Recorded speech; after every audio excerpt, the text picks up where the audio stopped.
It is my pleasure to welcome in the head coach of the Little Snake River Rattlers as we preview the Class 1A six-man championship game and top-ranked Little Snake River taking on number 2 Encampment. And Jack, congratulations on making it back to the title game. And heck, you won this game 2 years ago in Laramie, but here you are coming back. How does it feel? Oh, it feels great. I said, when you talk about it in the summertime, it seems like a long ways away, and you just hope the boys can put the time in and the work in, and everything just comes together for you to get a chance to be in Laramie and then play for a championship. And that's where we are, and so we're blessed to be there. It's a privilege to be able to go play in Laramie and play for a championship, and just happy to get there. Now, I know you had a veteran team a couple years ago when you won it. Yeah. Do you have guys that have experience being in the atmosphere in Laramie? We do have a couple, but what was funny about that year is we had them top 6 or 7 players, but we had a lot of injuries to second string guys, and so they didn't get a lot of rep during the year, and a few of them came back and played in the championship game, so that helped us. But last year we without seniors, we were so young that they didn't get any much experiences with playoffs. We just got into the quarterfinals, so we're seasoned, but not as much as you think we would be just being there 2 years ago. Well, talk about what do you think led you to get to this championship game this year? How did you get here? Total team effort. I mean, it's, I said that going into the summer and the workouts and then going to team camp that this is probably the deepest team that we've had for a long time. And I think that showed up. Yeah, we had injuries throughout the year, and we never missed a beat. We lost Hadley the second game of the year, and everybody thought, well, you're kind of done right then with the tough West, and we just picked up and kept our heads into it and just kept playing. And so I think the depth is the major thing, and then just team unity. I mean, this team, they had a goal early in the season, and they've stayed true to it and just stayed a tight, unified team. And so we just call it our family, and it's kind of led us to this point. Speaking of injuries, how are you health-wise coming into the championship? Probably as good as we've been probably since week 2, honestly. Getting Hadley back, and a couple other kids, kind of had some sprained ankles and different things, and they've kind of came back and looked pretty good last night in practice. So really, I think going into a championship game in week 10 or 11, whatever it is, we're as healthy as we could ask to be. I mean, there's bumps and bruises, but there should be after, some physical games we've had the last 3 or 4 weeks. Well, let's talk about handling the atmosphere. How do you get your guys to kind of settle in and realize, hey, it's just football? Even though you're on a big stage, it's in War Memorial Stadium, it is for the championship. How do you get them to settle in early and just realize, hey, it's another football game? I just told them to enjoy the whole process of it. I mean, because I always tell these boys and everybody that age, these are the best times of your life, because there's no pressure. You just be a kid. There's no responsibility. So just enjoy this atmosphere in this moment. Don't let it be so big that it just overwhelms you, So, savor this as just being a part of your life growing up, and take it all in. And I said, you're going to be nervous and you're going to be excited. But I said, I always tell people, that's life. And that's why you do things like this. If this didn't thrill you and excite you and make you, nervous, then go do something different. I said, so, this is why you do this. That's why you compete and do sports and live life, is for that challenge. And this is just a challenge in their lives at 16, 17, 18-year-old. And so just enjoy it. And then when the ball kicks off, it just becomes a football game then. And then the nerves kind of go away, you hope. And, we just play football and see what happens. Let's talk about your team. You mentioned Hadley Myers. I know he was key to your team early. You played a chunk of the season without him. What has it meant to get him back? And then talk about some other guys that have stepped up, whether it's been Canadese or Xander or just different guys that have had to absorb some different roles and then maybe readjust here recently. Yeah, I mean, losing Hadley early on, it was tough. I mean, I was in a panic, because when you lose your, starting quarterback and your leader and the kid that just is so competitive like he is, and, I was worried when we went to Burlington how we was going to respond, and we had a huge day in Burlington, and Conadise had a heck of a day running, so that helped him get some confidence, thinking he can do it without Hadley there and the whole team. And so after that moment, I think everybody realized, we can still do this. Just everybody has to pick up the game. And we've had so many kids, step up their game. I mean, you mentioned Conadise and Xander. They're just strong physical kids that just compete 100% on every dang play. I mean, they do not take a moment off. Then it goes to Seth Maxim, a sophomore kid that's just as tough as they come and just a good overall athlete and good football player. David Hernandez has came in and played big for us inside. He just has thrived. A kid that his freshman year didn't want to play football because he was a basketball player. And now he's telling me, Coach, why didn't you make me play? And, he just loves the game now. And so kids like that, Wyatt Adams, a senior that just kept playing and playing and playing and just gotten better and better every year. He's finally grown up, and we always called him Little Wyatt because we had big Wyatt Duncan, and he's not the little Wyatt anymore. And so he's thrived on, he's I call it my seventh man, because whatever I need, he could play every position for me. If I had to have a third string quarterback, he could be it. So kids like that just excelled. And I tell people, that's why you coach, and you coach all them kids, is because you want to see them thrive and build confidence throughout the season and just become part of that team and know what that they can contribute to. And, it's exciting to see these kids step up. And when you have injuries, you find out what you're made of. And, Conadise got bumped a little bit at the Farson game, and we didn't play him much the KC game. So Seth Maxim took over the running role, and Hadley came back. And so we picked up that slack. And then last week we had a pretty even rushing. Hadley just had a big day for us. It's just kind of how it played out.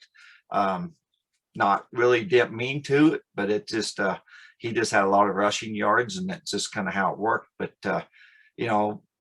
it overall, it's just the team and kids is stepping up. So you survived a tough one last week. You and I talked on the phone last week, and boy, was that a game. And I'm sorry I missed it, being out of town for covering another state championship event. But what got you squeaking by Matizzi the second time?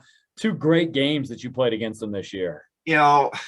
Like I told you the first game, I mean, it was honestly no different. I mean, it was, a little bit more offensively. And I think both teams made, more mental mistakes. If you talk to Zeb, I'm sure he thinks, they gave the game away. And I know if we would have been 1 point less, I would have thought we gave the game away. It wasn't the cleanest game on either team as far as like turnovers and mental mistakes. It's just kids just playing football. And that's what I tell them, you got to get out of your head sometimes, the fundamentals, and just be a football player at that moment. Okay. And I think we had kids at that moment just step up and make plays that, it could have been just as easy Matizzi making the plays. And it was a strange game because we're down 10, and then we was up 10. And, I think both of us probably thought, boy, one more score and we're going to open this thing up. And it just never happened. And then it came down to the last few minutes of the game and getting a big run, and then holding them on defense, which is just tougher and heck to do against Matizzi. They're just so dynamic with Dace.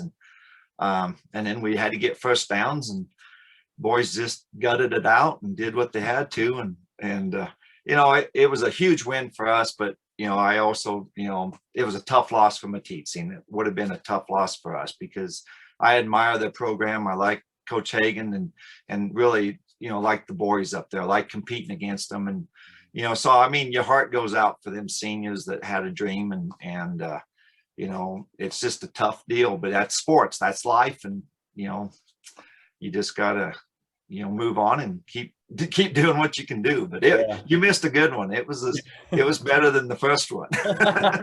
Well, I was able to watch some of it, so it'll be interesting to see this championship. Speaking of which, how nice or how much of a benefit was it to have that tough of a test in the semis coming into the championship game?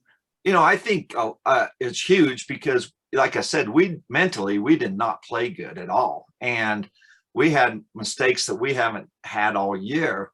And for us to be able to still, just gut ourselves through that and get a win, I think that these boys can have that same, backup, that it doesn't matter how tough it gets in the championship game, they can find a way to pull it out. And I think that's huge for any team, that, there's, never die attitude is like, hey, just keep playing through it. I've always told boys, six man's a wild game, and it can change at any moment. And when it does, it can change for the positive, but it can also change to the negative. So six man's a crazy game. So never think you're out of it, and never think that you have it tied up, because things can happen in six man.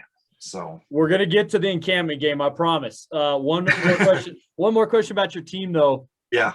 How do you and your staff approach defense? Six man is just, to me, like playground football, and you just never know what's going to happen on any given play or what somebody's going to do. How do you approach things from a defensive standpoint? I'm not asking you to give away your strategy, but how do you guys approach things? Well, I think it's just, to me, it's the will of each individual kid. Okay. You set up schemes and you teach them the scheme, but I said, I can't predict what that offense is going to do. Just like on offense, when I'm calling the play, I can't tell you what the defense is going to do. This is what I think they're going to do. But then when they don't do that, you become a football player. And so I think in six man, it's all, it's more about the will of each individual and that willingness to play for each other and doing your job. And, we have schemes and we have a game plan, but then at the end of the day, things break down, and then it just becomes a kid that has to just be a football player and give 100%. And I think if you talk to my assistant defensive coordinator, Sam Wildryer, he has great schemes, but it just comes down to I say it's the heart. That's, people still talk about our team 2 years ago, and as good as we are this year, when I think back about that team, what they did, and I said, the farther we get out of that, the more you're going to look back and think, how in the hell did that happen? Yeah. And it's just that attitude that they gave 100% on every play and never took a play off. And so as far as for me being the offensive guy and looking at our defense, it's just kids just making plays. Our schemes are good. Coach Sam does a hell of a job that way, but it's kids got to commit and trust each other as a teammate. And if you start doing somebody else's job, then it all fails. And we kind of let that happen last week a little bit. And that's what's kind of uncharacteristic of us. But like I said, Matizzi with Mr. Bennett, they're very dynamic. So yeah, I was gonna say that's a good team. That's a good team. All right, encampment game 2 months ago. What do you remember about that? What do you take away from that game? It was 2 months ago, and that's a whole different season. And that's and I'm familiar with the encampment. They're over the mountain from us and in county, and know a lot of the people over there, and even family relationships, over the mountain and stuff. So there's a lot of connection. These two communities is as close as they come, honestly. We're identical to what each other are. But so that game 2 months ago means absolutely nothing. People can look at the score and say, oh my goodness, you handled them. Well, I've been saying this in six-man football, once you get down a little bit, the score can get away from you so fast. Yeah. Once you drop your head a little bit in six-man, that 10-point game can turn into a 40-point blowout. And then that score just looks like, oh man, you just blew them out of the water, where absolutely you didn't. And that's kind of how that game went the first time with us, is they kind of dropped their heads for a minute or something, and we just jumped on that, and it could have been flipped the other way, because the year before it was. They handled us the year before, but it was a tighter game than what the game actually ended up, and that's how that game turned out. So there was no way that we're 40 points better than that team. It just happened that day. That's just kind of what happened late in the game. And I said at the beginning of the year, they was my number one team going into the season. I said the West was going to be more dominant and more even than I've ever seen it in 13 years of six man. and it played out that way. And I had Encampment at the top. I mean, what they was that close to winning at last year. I mean, they took Farson to the very end, had them down big, and then they had a kid get hurt at halftime, and then they lost momentum, and Farson came back and beat them. So I knew how dynamic that team is. They're big and strong and physical, and they make no bones about it. Yeah. And if you're not ready for it, you're going to get squashed. So speaking of that, how do you get ready for that physical brand of football? I talked with coaches about their offensive lines. This is just 6 guys on the field, but they seem to some way, somehow make this a physical smash mouth football game. And they do it, and they do it very well. And, whether you think you know their game plan or you don't, you still got to stop it, whatever they bring at you. And, one person's not going to stop them. Craig's too big a runner and too quick and strong. One guy can't bring him down, no different than Corey. Kaysen gets on the edges, and he's as fast as the kid in 6-man football. So, I mean, they're tough to handle on that front. And then they got big kids to block, and their scheme fits that team perfectly. So, I mean, it's going to take 6 boys on every damn play to just get after them, and hopefully you can contain them and then get your arms on them, because they're playing very good football right now. And I said that, after that game, and there's a point in the season where sometimes you need a wake up call, and unfortunately for us now, that was their wake up call. And I know that, just listening to them interview and stuff. And so they've been on a streak since then and haven't got beat and dominated the other, not dominate, but beat the other 6-man teams in the West, which is tough to do this year. I mean, Farson's good. Burlington was good. So you had to be ready every week. And so for them just to bounce back after our loss and run the table, that tells you what kind of team they are.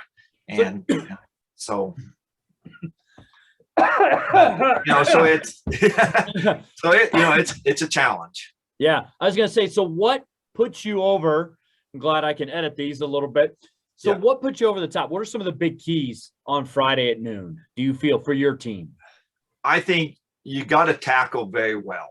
I mean, you have to tackle very well against this team and take angles.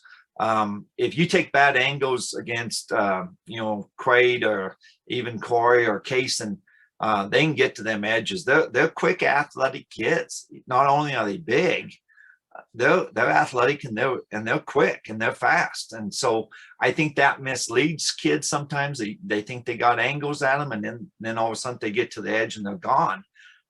So I think we got to be smart on defense as far as, containing them, and then wrapping up and then swarming to the ball, and then on offense for us, I mean, we just got to block, trust our blocks, hold on to the ball, not have turnovers like we did last weekend. And, we just got to be more solid than we were last weekend. And I'm hoping we can do that with the week back with Hadley, back in the offense another week.